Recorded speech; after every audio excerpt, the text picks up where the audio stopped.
வணக்கம். சிவன் மாந்திரிகம்.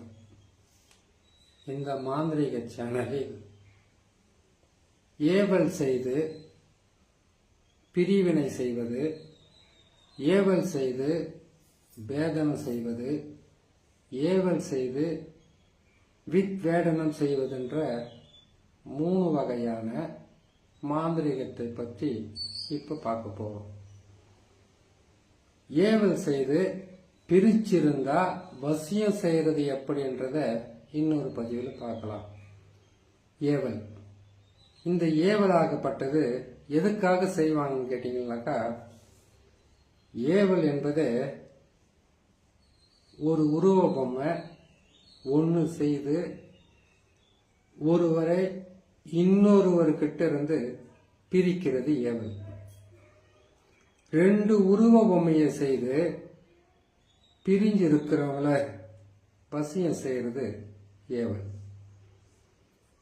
அதுக்கப்புறமா சேர்ந்து இருக்கும் நல்ல உறவுகளை கூட மாந்திரீகத்தில் ஏவல் செய்து பிரிக்க முடியும்.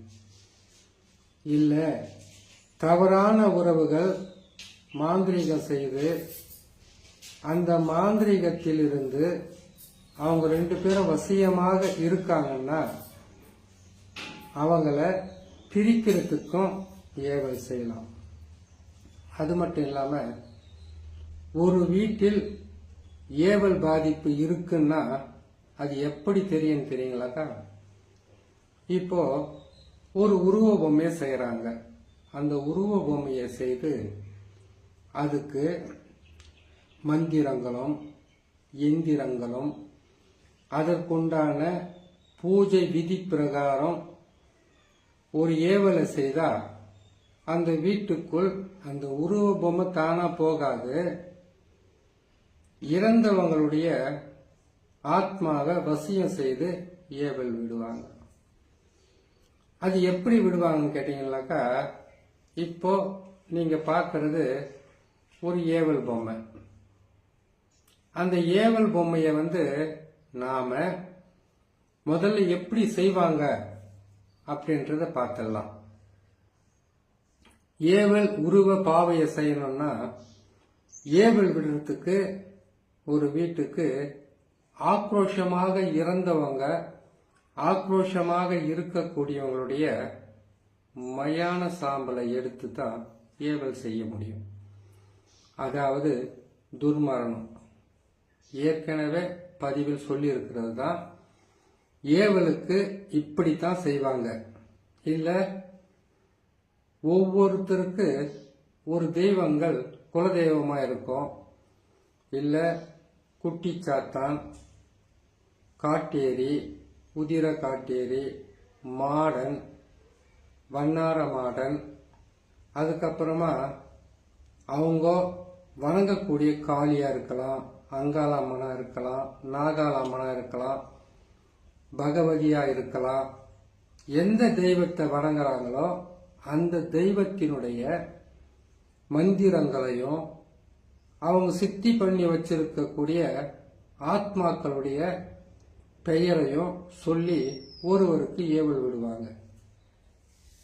இந்த ஏவலால் பல வகையான பாதிப்புகளை உருவாக்கி கொடுக்க முடியும். இதே ஏவலால் நன்மையும் அடைய முடியும். அந்த நன்மையை பத்தி மட்டும் நாம சொல்லலாம். இப்போ ஒரு ஆண் பெண் நல்லா இருக்காங்க, கணவன் மனைவின்னு எடுத்துக்குங்க, இல்ல நல்ல காதலர்கள்னு எடுத்துக்குங்க, இல்ல நல்ல நண்பர்னு எடுத்துக்குங்க. அப்படி எடுத்துக்கும்போது ஒருவேளை காதலர்கள், கணவன் மனைவி, நண்பர்கள் இவங்களுக்காக மட்டும்தான் இந்த மாந்திரிகம் பயன்படுமானா அப்படி கிடையாது. நல்ல குடும்பத்துல அப்பா பிள்ளை, அம்மா பொண்ணு, அப்பா பொண்ணு, அம்மா பிள்ளை இப்படியெல்லாம் ஒற்றுமையா இருப்பாங்க. அண்ணன் தம்பிங்க கூட ஒற்றுமையாகவும் சந்தோஷமாகவும் இருப்பாங்க. அவங்களுக்குள்ள சில பிரச்சனைகள் இந்த ஏவல் மூலியமா அவங்க குடும்பத்துல இந்த மாதிரி செய்யற ஏவல் மூலியமாக அந்த குடும்பமே செதஞ்சு போகும். இல்ல ஒருத்தருக்கு ஒருத்தர் ஒற்றுமை இல்லாம சண்டை போட்டுக்கிட்டு பிரிவாங்க. அப்படி பிரியறதுக்கு கூட ஏவல் செய்யலாம். சண்டை போட்டுக்கிட்டு பிரியிறது ஏதோ ஒரு காரணத்துக்காக பிரியிறது. ஒரு அண்ணன் தம்பி ஒற்றுமையா இருக்காங்கன்னா அந்த வீட்டுக்கு எதிராளியாகவும் பகையாளியா இருக்கிறவங்க அவங்கள பிரிக்கிறது. இதையெல்லாம் இந்த மாதிரி ஏவல் செய்து தான் அவங்களுக்கு அந்த பாதிப்பை உருவாக்குவாங்க. அப்படி உருவாக்கும் போது அவங்களுக்குள்ள பல வகையான பிரச்சனைகளையும் சண்டைகளையும் ஒற்றுமையா இருந்தவங்களை ஒருவர் முகத்தை ஒருத்தர் கூட பார்க்காத அளவுக்கு கடும் விரோதிகளாக உருவாக்குறது தான் இந்த ஏவல். இந்த ஏவல்ல பாத்தீங்கன்னாக்கா கணவன் மனைவியாக இருந்தா எதுக்காக பிரிப்பாங்க? ஆணை பெண் பிரிக்கிறதும் பெண்ணை ஆண் பிரிக்கிறதும் அவங்களுடைய தேவைக்காக பணமோ சுகமோ நட்போ நிரந்தரமா நம்ம கிட்ட இருக்கணுன்றதுக்காக பணம் பொருள் இப்படியெல்லாம் தேவைப்படுறதுக்காக பிரிச்சிருப்பாங்க.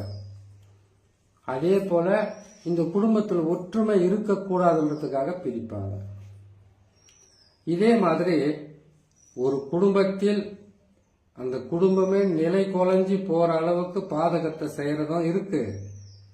அந்த குடும்பத்துல ஏற்பட்டு இருக்கக்கூடிய கெடு பலன்களை எடுத்து காப்பாற்றுற வழியும் இருக்கு. வசியம் செய்யறதுக்கும் ஏவலை பயன்படுத்தலாம், அவங்கள பிரிக்கிறதுக்கும் ஏவலை பயன்படுத்தலாம். அவங்க குடும்பத்தில் பல வகையான நோய் பிரச்சனை தீராத வியாதி அவங்க குடும்பத்தில் எந்த விதமான நல்ல பலனும் கொடுக்க முடியாத அளவுக்கு துன்பத்தையும் கொடுக்கலாம். இப்படி இந்த ஏவலால் நன்மையும் தீமையும் கலந்தே செய்ய முடியும். இதுல உங்களுக்கு எந்த பாதிப்பு இருந்தாலும் ஏவலால் ஏற்பட்ட பாதிப்பாக இருந்தா அது எப்படி இருக்குன்னு பாத்தீங்கன்னாக்கா ஒன்னா இருந்த குடும்பம் பிரியுது. ஒற்றுமையா இருந்த கணவன் மனைவிக்குள் கருத்து வேறுபாடு ஏற்பட்டு பிரிகிறது. இன்னொருத்தர் வசியம் செய்து பிரிக்கிறது. குடும்பத்துல எவ்வளவோ பிரச்சனைகள் இருக்கும்போது கூட ஒற்றுமையா இருந்தவங்க இந்த ஏவல் பாதிப்பு ஒருவருக்கு இருந்தா அந்த நாள் பிரிஞ்சாங்கன்னாக்கா ஒருத்தருக்கு ஒருத்தர் முகத்தை கூட பார்த்துக்க முடியாத அளவுக்கு பிரிஞ்சு போயிடுவாங்க. இது ஏவல் விட்டு செய்யறது. இந்த ஏவலவை துர்மரணம் அடைந்தவர்களுடைய எரிச்ச சாம்பலை கொஞ்சம் எடுத்து அதோட சேர்ந்து பன்றியோட உதிரத்தையும் சேர்த்து அந்த உருவ பொம்மையை செய்து செம்புத்தகடு தாமரத்தகடு இரும்பு தகடு பித்தளை தகடுன்னு கோல்டு தகடுன்னு வரும். பித்தளை தகடுன்னு வாங்கி அதை முக்கோண வடிவில் அதை உடைச்சி சரி செய்வாங்க. அதுக்குள்ள யாரை பிரிக்கணுமோ அவங்கள அந்த தகட்டுல அவங்களுடைய பேரை எழுதுவாங்க. எழுதி அதை என்ன செய்வாங்கன்னு கேட்டீங்கன்னாக்கா அதுக்கு உண்டான பூஜை விதி பிரகாரம் பூஜைன்னு சொன்னாவே மாந்திரிகத்துக்கு எத்தனை பூஜை எப்படி இருந்தாலும் அவல் பொறி கடலை இது எதுக்காகன்னு கேட்டீங்கன்னாக்கா அவல் பொறி கடலை அவல் பொறி கடலைன்னு சொல்றோன்னு கேட்டீங்கன்னாக்கா அதுல உதிரத்தை கலந்து தூக்கி வீசி ஏவல் விடுறது. அது கூட அதை விட்டா தான் அந்த ஆத்மாவை அவங்க கிட்ட போகும். அதே போல உதிர சாதத்தையும் கொடுப்பாங்க. அதே போல இவங்களுக்கு ஏவல் விடும்போது நல்ல ஆத்மாக்களுக்கு ஏவல் வராது.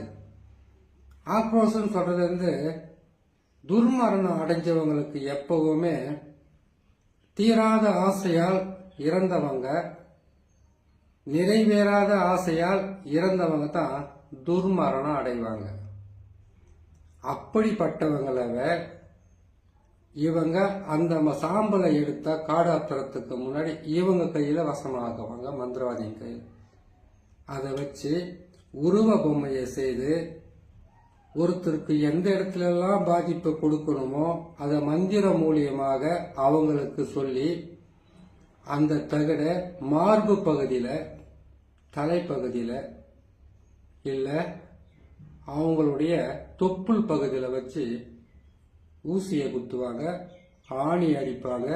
இல்லைன்னா அதுக்கு கருப்பு நூல் போட்டு அதை இறுக்கி கட்டிடுவாங்க.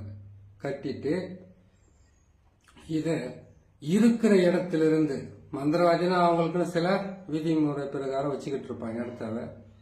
அங்கிருந்து ஏவல் விட்டாங்கன்னாக்கா யாரை பாதிக்கணுமோ அவங்களுடைய போட்டோ, அவங்களுடைய பேரு, அவங்களுடைய அம்மா பேரு, அவங்க இருக்கிற இடம், இதை கரெக்டாக அந்த தகடுலே எழுதி அந்த போட்டோவெல்லாம் வச்சு மந்திரத்தை சொல்லி ஏவல் விட்டு ஒரு குடும்பத்தையே பிரித்து அந்த குடும்பத்திலிருந்து அவங்கள ஒற்றுமையாக சேராத அளவுக்கு செய்கிறது தான் இந்த ஏவல்.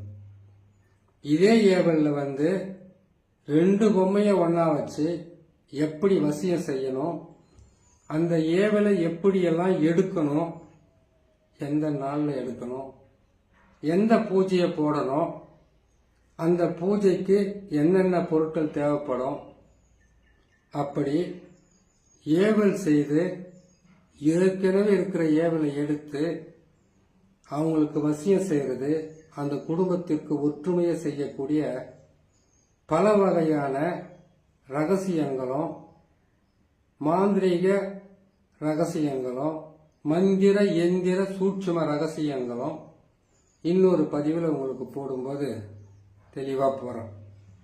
இப்போ இந்த பதிவில் ஏவலால் வரக்கூடிய பிரச்சனை எப்படி இருக்குன்றத சொல்லியிருக்கேன். இன்னொரு பதிவில் இப்படி ஒரு பாதிப்பு இருந்தால் அதிலிருந்து உங்களை காப்பாற்றுறது எப்படின்றத இன்னொரு பதிவில் நான் சொல்கிறேன்.